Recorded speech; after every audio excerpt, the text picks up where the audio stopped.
সিংহাসনের মহাসংগ্রামে আবার কেশপুরে যাব, কারণ বারবার হিরণকে বিক্ষোভের মুখে পড়তে হচ্ছে, ক্ষোভের মুখে পড়তে হচ্ছে কেশপুর থেকে এবার মেদিনীপুরে গেছেন হিরণ চট্টোপাধ্যায়, বিজেপি প্রার্থী। তিনি বারবার অভিযোগ করেছেন যে কেন্দ্রীয় বাহিনী বিক্রি হয়ে গেছে, এমনটাই অভিযোগ করেছেন। বলেছেন এর থেকে পঞ্চায়েত ভোট ভালো হয়েছিল, রাজ্য পুলিশ ছিল। আর হিরণ এবার কেশপুরে ঢুকতে গেলেই শয়ে শয়ে তৃণমূল কর্মী সমর্থক তাকে বাধা দেন। কথা বলবো প্রতিনিধি সান্নিকের সঙ্গে। সান্নিক, এই ঘটনা ঘটার পর হিরণ এখন কোথায়? দেখো, এই মুহূর্তে তিনি লাঞ্চ ব্রেকের জন্য তিনি খড়গপুরের দিকে এসেছেন এবং আবার তিনি ফের ঘাটাল লোকসভা কেন্দ্রে প্রবেশ করবেন। এখনো পর্যন্ত তেমনটাই কিন্তু খবর রয়েছে। কিন্তু কেশপুরে তিনি যাবেন, কেশপুরের দিকে না গেলেও ঘাটাল লোকসভা কেন্দ্রের অন্যান্য যে বিধানসভা রয়েছে সেই দিকে তিনি আজকে যেতে পারেন, এখনো পর্যন্ত তেমনটাই তিনি জানিয়েছেন। তবে এই মুহূর্তে তিনি খড়গপুরের দিকে এসেছেন এবং আসার ঠিক আগেই আমরা যে ছবি দেখতে পেলাম মুখ বসানে, সেখানেও কিন্তু উত্তেজনার ছবি, এবং তারপরেই তিনি কার্যত সেখান থেকে সোজা মেদিনীপুর হয়ে খড়গপুরের দিকে এই মুহূর্তে চলে এসেছেন। অয়নদা, ধন্যবাদ। আর কেশপুরে এরকমই অবস্থা ছিল। সাধারণ তৃণমূল কর্মী সমর্থকরা, যদিও তৃণমূল বলছে এটা হচ্ছে জনরোষ, কিন্তু এইরকম বৃদ্ধ মহিলা বিক্ষোভকারীরা কি বলছেন একবার দেখাবো। দশজনকে মেরে হত্যা করেছে, সাধারণ ব্যক্তিকে মেরে হত্যা করেছে। হিরণ সঙ্গে ছিল, প্রেজেন্ট ছিল, পুলিশের পোশাক পরে এসেছিল, হিরণ সঙ্গে নিয়ে এসছে। এটা অফিসার ট্রেনে মেরে 10 জনকে সাধারণ পাবলিককে মেরে গেছে। আমরা কোনো পার্ট দল করে নিয়ে আমরা গ্রাম শান্তি চাই, হিরণটা ব্যাগ যেতে হবে। এটা কোনো বিজেপি নাই। কালকে যারা এসেছিল তারা পুলিশ সেজে এসেছিল, শুধু রুলবাড়ি ছিল, বন্দুক থাকেনি। আমরা ভেবেছি যে পুলিশ, সেইভাবে আমরা প্রশাসনকে সম্মান করেছি, তার মার খেয়েছি। দিয়ে তারপরে যখন প্রশাসন আমরা জিজ্ঞাসা করলাম উপরে যে না ওগুলো পুলিশ নয়, আমাদের তো যায়নি ওখানে, বলেছি। কজনকে মোট মারা হয়েছে কালকে? 5 জনকে বেধড়ক মেরেছে।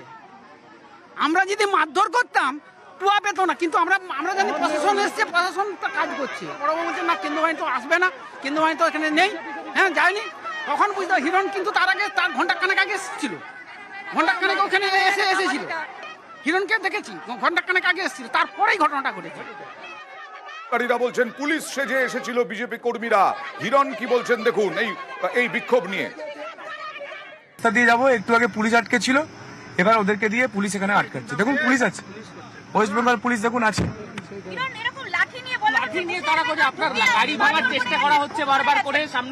এই তো কেশপুর পুলিশের সামনে আছে, দেখুন কেশপুর পুলিশের সামনে, কেশপুর পুলিশ সামনে হাতে লাঠি নিয়ে প্রার্থীকে অ্যাটাক করতে এসছে। ভাবুন কি দুঃসাহস কেশপুরে, ভাবুন। এটা দেখুন, বাংলা দেখুক, বাংলার মানুষ দেখে নিক কি অবস্থা চলছে, কোথায় গণতন্ত্র। আর হিরণকে নিয়ে দেব প্রশ্ন তুললেন। হিরণ তো শুরু থেকে তো মারপিট করছে। হিরণ তো সকাল থেকে আপনারাই তো টিভিতে দেখাচ্ছেন, সিআরপিএফ কে কখনো দোষ দিচ্ছে, কখনো পুলিশকে দিচ্ছে, কখনো বলছে খাচ্ছে, কখনো বলছে ঘুমোচ্ছে, এরা খাচ্ছে। তো আমি কালকেই বলছিলাম হিরণ এই সব জিনিস করেই হেডলাইনে থাকার চেষ্টা করবে, এবং আমার মনে হয় কি হিরণ ইচ্ছে করেই এই সবগুলো করছে যাতে ওর কাছে ওর প্রতি দৃষ্টি মানে মিডিয়ার মধ্যে যেন সারাদিন থাকতে পারে। এইটা ওর প্রচারটা সারা 3 মাস ধরে করে এসছে। তো আজকের দিনটাও করবেন, এটা তো হতে পারে না। আরো এক প্রার্থীকে ঘিরে বিক্ষোভ, অগ্নিমিত্রা পলকে ঘিরে বিক্ষোভ মেদিনীপুরের প্রার্থী কেশিয়াড়িতে।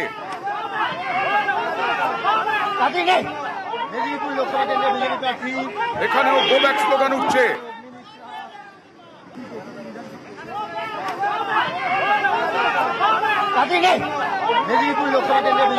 অগ্নিমিত্রাকে গো ব্যাক স্লোগান কেশিয়াড়িতে।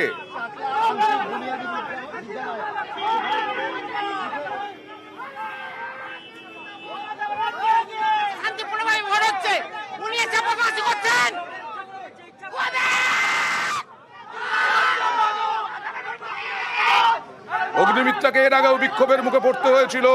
তিনি শান্তি নষ্ট করার চেষ্টা করছেন বলে অভিযোগ তোলেন তৃণমূল কংগ্রেস কর্মী সমর্থকরা। আরো এক বিজেপি